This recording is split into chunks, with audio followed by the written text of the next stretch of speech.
안녕하세요. 백세 시대 백세코인 백호입니다. 비트코인이 27,000달러를 넘어서 27,443달러 전후에서의 움직임을 보여주고 있습니다. 지난 영상에서 26,000달러에서 하방 경직성을 갖는다라고 말씀을 드리면서 이제 변동성이 확대될 수 있는 그런 구간에 와 있다는 말씀을 드렸습니다. 이전 영상을 한번 살펴보시기 바랍니다. 이전 영상에서 일주일 전이거든요. 일주일 전 영상에서 이런 말씀을 드렸었습니다. 비트코인이 26,000달러 전후한 자리에서 하방 경직성을 갖고 있는 그런 상황이죠. 제가 26,000달러 전후한 자리에서는 매수 관점으로 계속 안내를 드리고 있습니다. 자, 26,000달러 여기가 심리적인 저항선이 될 수 있고요. 하방 경직성을 가질 수 있는 좋은 위치라 이렇게 보고 있습니다. 지난번에도 안내 드렸습니다만 26,000달러 전후한 자리에서 아래 꼬리를 타는 모습과 그리고 CCI가 바닥에서 턴을 하고 있는 모습, 그다음에 RCI도 바닥이죠. 보조지표 RCI, CCI 활용법에 대해서는 이전 영상에서 안내를 드렸습니다.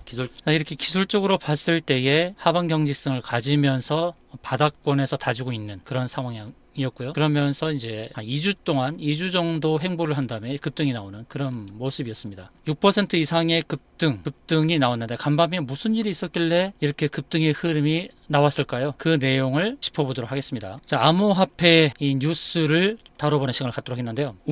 자산운용사, 글로벌 자산운용사인 그레이스케일이 미국 증권거래위원회 SEC를 상대로 비트코인 현물 ETF 전환 소송을 걸었는데 거기서 이제 승소 판결을 얻었습니다. 법원은 SEC가 2021년도에 승인한 비트코인 선물 ETF의 추종 지수인 CME 내에서 비트코인 선물 가격과 비트코인 현물 간 상관관계가 99.9%에 달하는 점을 지적해서 SEC의 그레이스케일 현물 ETF 승인 거절에 합리적인 이유가 없다고 판결했습니다. 해당 판결로 그레이스케일의 비트코인 현물 ETF의 출시가 임박하다는 풀이가 더해지면서 비트코인이 순식간에 5% 급등하는 모습을 보였죠. 이렇게 비트코인도 큰 상승을 했고 또 기타 암호화폐도 상승을 가져왔는데 또 한편으로는 코인베이스 주가도 15%나 급등했습니다. 코인베이스의 주가는 그레이스케일의 비트코인 현물 ETF 전환 소송의 승소에 따라서 15% 급등하는 모습을 연출했다. 코인베이스는 블랙록을 비롯한 다수의 비트코인 현물 ETF의 관리인 및 감시 공유 파트너로 선정돼 가 있는데요. 그레이스케일의 소송 승소에 따라서 비트코인 현물 ETF의 출시가 임박하다는 풀이가 더해지자 다수의 비트코인 현물 ETF 신청서에 감시 공유 파트너로 지정된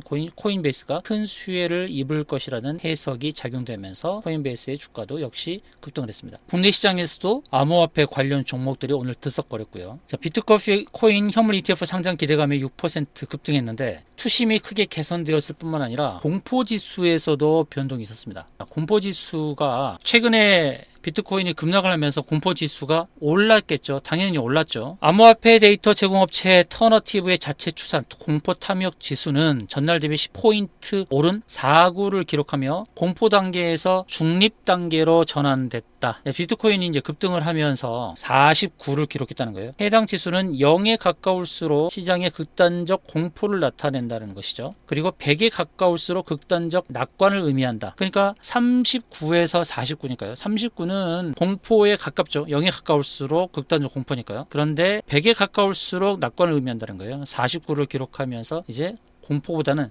중립적으로 본다는 것이죠. 자, 비트코인이 급등한 배경을 이제 설명을 드렸습니다. 자, 그럼 그 배경을 잠깐 볼까요? 크립토의 공적인 갠슬러, 그레이스케일 판결로 수세에 몰렸다. 이렇게 타이틀이 나오는데요. 게리 갠슬러 SEC 위원장은 2021년도에 취임을 했었고요. 또 게리 갠슬러는 암호화폐 관련 풍부한 지식을 가지고 있어서 그의 임명이 암호화폐 ETF의 새로운 기회로 작용할 것이라는 기대가 있었거든요. 그러나 지난 2년 동안 수많은 암호화폐 업체와 소송, 그리고 협박성 발언, 벌금 처리 등으로 싸움을 지속해 왔었죠. 암호화폐 업계의 공공의 적이 되어 왔던 것입니다. 자, 30일 나온 미국 워싱턴 DC 항소법원의 그레이스케일 관련 소송 판결은 SEC가 그동안 주장해온 암호화폐 ETF가 투자자에게 안전하지 않다는 판단을 뒤집은 겁니다. 여전히 SEC에게는 항소 카드가 존재하지만 항소는 이제 45일 이내에 해야 되거든요. 앞선 리플랩스와의 XRP 관련 토큰 판매의 중권성 판단 등에 대한 논란도 같은 선상에서 법적 판단을 받았다는 것이죠. 자, 이렇게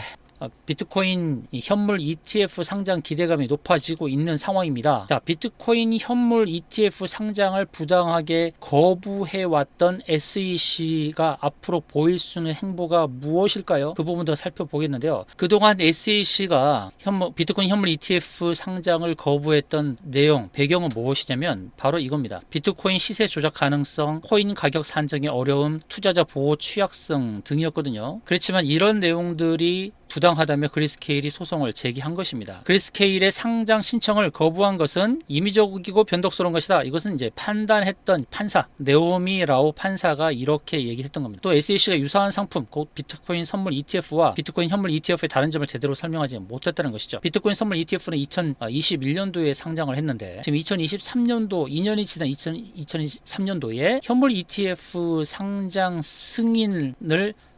승인을 신청을 했는데 그 차이를 다른 점을 제대로 설명하지 못한 부분을 네오미 라오 판사가 지적을 한 것입니다. 자, 이제 그러면서 이제 비트코인 현물 ETF 상장 가능성이 높아졌죠. 그래서 판결 직후에 비트코인 가격이 한때 7% 이상 급등했던 것입니다. 자, 코인 현물 ETF 상장이 중요한 이유가 무엇입니까? 이것은 비트코인이 제도권 자산으로 인정받는다는 의미가 있을 뿐만 아니라 비트코인 현물 ETF를 통해서 코인 시장에 자금이 유입될 것이라는 기대 때문입니다. 다양한 코인골에서 설립으로 코인 투자가 쉬워진 것은 사실인데 주식에 비해서 비트코인이란 암호화폐는 코인 거래소에 별도로 계좌를 연결해야 하는 등 상대적으로 어려움이 있었습니다. 비트코인 현물 ETF가 상장을 하게 되면 비트코인도 주식과 동일한 방식으로 ETF를 통해 시장에서 매수를 할 수 있게 되는 것이죠. 그리고 한편 비트코인 현물 ETF에 자금이 들어오게 되면 ETF 자산운용사는 그만큼의 비트코인을 매수해서 보관해야 합니다. 그러니까 자산운용사가 비트코인을 살 수밖에 없다는 것이죠. 2004년도에는 금 현물 ETF GLD가 최초로 상장을 했었거든요. 그때 금 가격이 꾸준히 우상향해서 4배 이상 올랐다는 것은 참고할 필요성이 있겠죠. 자, 앞으로 어떻게 될까요? 이제 SEC는 이 신청 서류를 재검토해야 됩니다. 재검토해야 되고요. 재검토 과정에서 상장을 승인할 수도 있고 또 기존에 제시하지 않았던 다른 반려 이유를 내세울 수도 있습니다. 앞으로 일정을 본다 그러면 항소를 할 수도 있습니다. 이런 것들을 참고하시면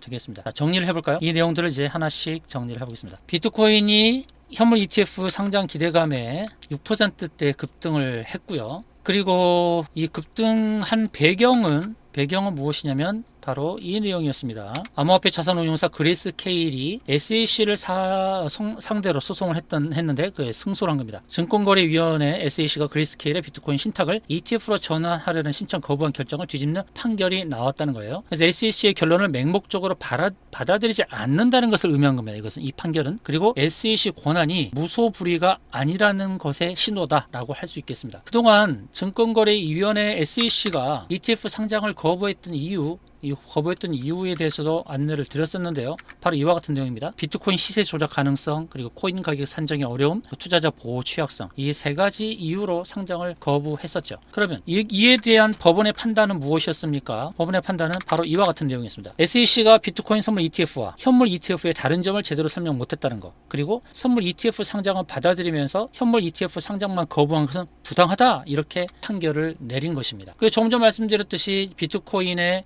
현물 ETF 상장이 중요한 이유가 무엇입니까? 바로 이와 같은 내용이죠. 첫 번째, 제도권 자산으로 인정받는다는 의미고, 두 번째, 현물 ETF를 통해서 코인 시장에 자금 유입이 쉬워진다는 의미. 세 번째로는 주식과 동일한 방식으로 시장에서 매수가 가능하다는 거예요. 가상자산 투자는 코인 거래소에 별도로 계좌를 연결해야 하는 불편이 있었다는 것이죠. 그런데 주식과 동일한 방식으로 시장에서 매수가 가능하니까 매수 참여자들이 많아지게 되겠죠. 네 번째, 현물 ETF에 자금이 들어오면 자산 운용사는 그만큼 비트코인을 매수해야 하니까 기관의 매수가 많아질 수 있는 장점이 있다는 것이에요. 다섯 번째, 참고해야 될 것은 2004년도에 금현물 ETF GLD가 최초로 상장을 했는데 그 이후 꾸준히 우상향해서 4배 이상 올랐다는 거예요. 금보다 ETF가 상대적으로 가벼울 수도 있고요. 달러의 대체 자산으로서도 자리매김을 할 수 있는 부분을 감안한다면 금의 상승보다는 더 큰 상승이 나타날 수 있다는 것은 기대해 볼 수 있겠죠. 자, 그러면 앞으로의 이슈는 무엇이겠습니까? 자, SEC 증권거래위원회는 신청 서류를 재검토를 해야 되죠. 상장을 승인하든지 아니면 다른 반려 이유를 제시해야 됩니다. 그리고 항소를 선택하지 않으면 상장 승인을 의미합니다. 항소는 바로 45일입니다. 45일 이내에 항소를 해야 됩니다. 그리고 대부분의 판단은 이제 90일이죠. 바로 이와 같은 내용이 있다. 그리고 그레이스 케일 외에 피델리티, 인베스코, 글로벌엑스, 블랙록 등 이런 자산운용사가 신청한 것도 한 번에 상장 승인 가능성이 있습니다. 이제 그레이스 케일의 이 승소를 반가워해야 되고요. 그리고 SEC가 항소를 선택하지 않으면 상장 승인의 의미가 있다라는 것, 이 부분을 꼭 기억하시면 되겠습니다. 비트코인 현재의 흐름 27,400달러 전후화해서 움직이고 있습니다. V자 반등이 나오고 있는 상황이고요. 이전에 제가 주봉 차트를 보면서 어느 지점까지 갈 수 있고 그 지점을 넘어서면 더 크게 상승할 수 있다라고 안내해 드린 바가 있습니다. 이전 영상을 참고하시면 되겠습니다. 다음 시간에도 비트코인의 따끈따끈한 뉴스를 가지고 여러분들에게 정보를 제공하도록 하겠습니다. 이상의 영상이 마음에 드셨으면 좋아요, 구독 눌러주시면 고맙겠습니다. 다음 영상에서 또 찾아뵙도록 하겠습니다. 감사합니다.